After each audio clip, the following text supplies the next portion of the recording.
오늘 함께 묵상할 성경 말씀은 로마서 2장 1절에서 29절 말씀입니다. 로마서 2장 1절에서 29절 말씀입니다. 오늘은 21절 말씀을 읽겠습니다. 그러면 다른 사람을 가르치는 내가 내 자신은 가르치지 아니하느냐?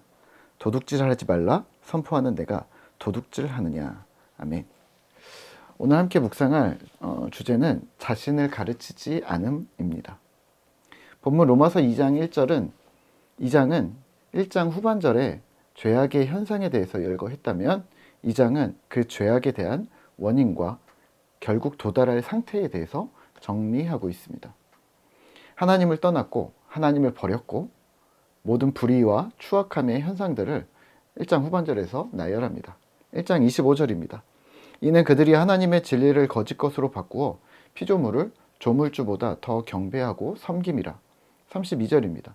그들이 이 같은 일을 행하는 자는 사형에 해당하다고 하나님께서 정하심을 알고도 자기들만 행할 뿐 아니라 또한 그런 일을 행하는 자들을 옳다 하느니라. 아멘. 우선 하나님을 떠난 자들은 이 악함에 대해 하나님의 눈으로 접근하려 하지 않았고 자신들의 소견에 옳은 대로 나의 경험, 나의 상황, 나의 마음이 끌리는 대로 결정하고서 그것이 옳다고 했습니다. 하나님의 생각에 대해서는 관심이 없었습니다. 이 장에서는 왜 이런 오류에 빠지게 되었는지, 그리고 또 이러한 자들에게 임할 결국은 무엇인지 기술하고 있습니다. 간단하게 살펴보면 좋은데요.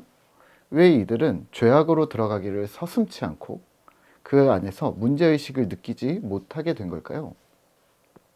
1절입니다. 같은 일을 행하고 있기 때문입니다. 3절입니다. 이런 일을 행하는 자를 판단하고도 본인들 역시 같은 일을 행합니다. 나는 아니라고 생각합니다. 하나님의 심판은 나에게 일어나지 않을 것이라고 생각합니다. 오늘 포인트입니다. 21절입니다. 그러면 다른 사람을 가르치는 내가 내 자신은 가르치지 아니하느냐? 죄악에 빠지고 자신도 범죄를 저지르면서 나는 아닐 거라고 생각하는 심각한 오류에 빠지는 이유가 무엇일까요? 스스로 가르치지 않았기 때문입니다. 다른 사람을 가르치는 데는 열심히 하면서 스스로를 돌아보지 않고 스스로의 삶과 신앙을 나의 말과 생각과 행동을 성장시키지 못했다는 않았다는 말입니다. 자가당착입니다. 자기 모순인 거죠. 자신이 가르치는 것을 자신이 행하고 있지 않는다면요, 진정 자신이 가르치는 것을 본인이 스스로 이해했다고 우리가 볼 수 있을까요?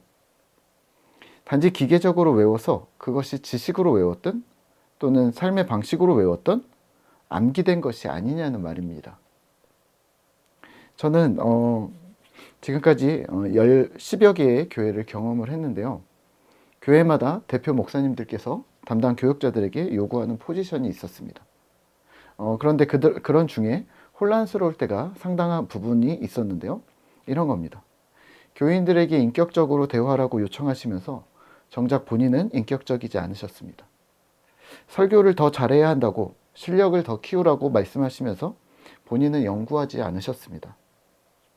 기도로 모든 상황을 정면 돌파해야 한다고 하면서 본인은 기도하시지 않았습니다.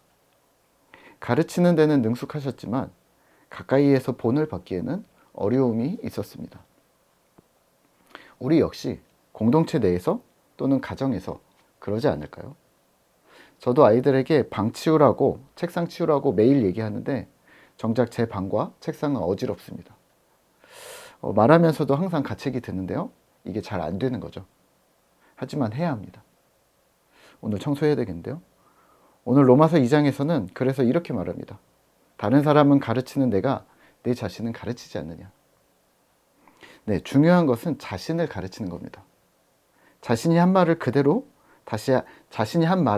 하나님의 말씀으로 내가 들어서 본인이 가르침을 따라 다시 행동하기 시작하는 겁니다. 그리고 더 나아가 내 가르침이 온전하다고 보시면 안 됩니다. 내 가르침은 편협하고 부족할 수밖에 없음을 인정하시고 끊임없이 외부로부터 또 공급을 받으셔야 합니다. 저는 꿈터교회를 시작하면서 3개월에 한 번씩 외부 세미나를 듣습니다. 코로나 덕분에 강의들이 온라인으로 병행 개설되어져서 저에게는 너무 고마운 상황입니다. 세미나를 통해 그동안 정말 필요했던 주제들을 다시 리마인드 하기도 하고 또 부족했던 부분들을 채우면서 즐겁고 꼼꼼하게 실력을 쌓아가고 있습니다. 물론 방금 이번 주에 들은 세미나를 바로 사용하지는 않습니다. 왜냐하면 충분히 저의 삶에서 실험해보고 숙련해본 이후에 내 것이 되었다고 생각했을 때 내놓습니다. 그게 맞다고 생각합니다. 왜냐하면 기독교는 머리로만 성장하는 곳이 아니라 실제 삶으로, 행동으로 언행일치가 되는 곳이기 때문입니다. 부탁드리건대 스스로 발전하기를 노력하시고 스스로 가르침을 받으셔야 하고 끊임없이 성장해서 계속해서 리더의 자리에서 하나님의 사역에 동참하셔야 합니다. 그러면 이렇게 물으시겠죠. 꼭 성장해야만 합니까? 성장하지 않고는 교회 사역도 천국도 불가하다는 말씀인가요? 라고 질문하시면 네, 교리상으로는 천국도 가능하고 사역도 가능합니다. 성장하지 않으셔도요. 하지만 현실적으로는 그리고 더 깊이 들어가면 제자도에 맞지 않습니다. 혹시 죽어서 가는 천국에만 목표를 두셨다면 현재 교회 공동체를 통해 우리는 하나님 나라를 이루고 맛보려고 하고 있는데 그러면 여기에 잘 어울리지가 않습니다. 죽어서만 가려고 하는 사람과 현재 여기서 하나님 나라를 이루려고 하는 사람의 괴리가 있는 거죠. 현재의 하나님 나라는 십자가 복음과 하나님 나라 복음으로 신자가 성장하고 성숙하여 이 험난한 세대 가운데 그래서 이 안에서도 여전히 복음의 가치를 증명하고 탄탄한 믿음을 유지하려고 노력하는 것이 우리의 숙제, 과제이기 때문입니다. 또 성장하지 않은 채 교회 사역을 한다고요?